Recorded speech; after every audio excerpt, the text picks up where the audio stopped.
Dan, before we get on to the game, pretty magical moment there in the first half. With a very loud cheer as you and Younger had a race in the in goal. Talk us through who won and talk us through the feeling when you heard that crowd noise. It was close, but I won. That's how I remember it. It just got the Olympic spirit. I think we've both been, in the off season, seeing the Olympics, Paralympics, and thought, we want a bit of that. So we just had a race in the warm up, and the crowd in the Mattioli Woods stand loved it. Massive cheers. As they have for 20 plus years now. Yeah, massively, yeah. But that was probably the loudest they've been. What was your take on the first half watching on the sideline? I thought, well, it's like a sort of typical pre-season game. Like, we did some really good things and some not so good things. There were definitely areas to work on. I think the fact that we're able to go 28-0 up, whatever it was in the first half, we were able to control that. But saying that, Dragons are able to, they didn't capitalise on their line breaks, but that's probably good defence from us at the same time. You've got to stop making them. But no, it was a really good test. I say second half then, I think we had a mad sort of 15-20 minutes where I threw a couple of intercepts, got ran into, and they got back to 28 all, but then I think we did really well, especially when the sort of changing halfbacks came on the field.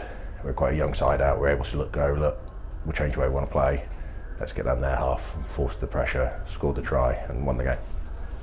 What's the front rowers feeling for an intercept pass gets thrown? You don't want to repeat it.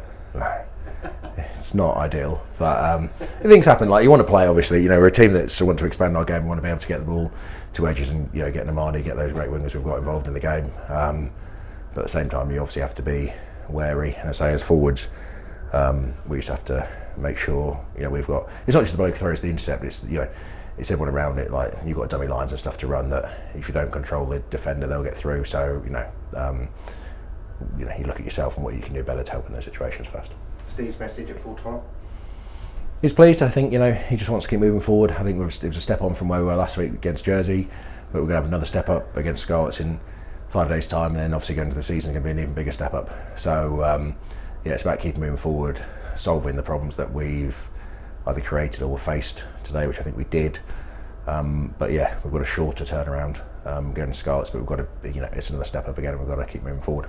And then personally, to be, I guess, able to have fans and families in particular back in the stands, it makes it a bit more normal. Yeah, it's great to say. I don't know what the attendance was today, but that's for a pre-season game, that's bigger than some Premiership crowds will be all year. And it's brilliant. I think the crowd appreciated it, they enjoyed it, and it's great to have our families. I say my kids came here on open day end of last year, and they've been bugging me ever since to come. Daddy, can we come to rugby? Can we come to rugby? So it's great to have them here today and sharing, because that's the first time they really, even though they're 5 years old, they've had. These are the memories they'll make, so that's great. Finally kind of overtaken by Freddie Burns as the fan favourite after 5-6 years where you've just been number one. Did you see him come off field? Oh.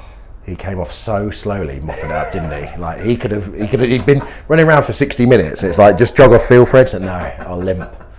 He took so slow and got the massive cheer. He knows how to play it. He's earned it. Yeah. He's earned it. Burnsy. Yeah. It's not Coley anymore. Never was.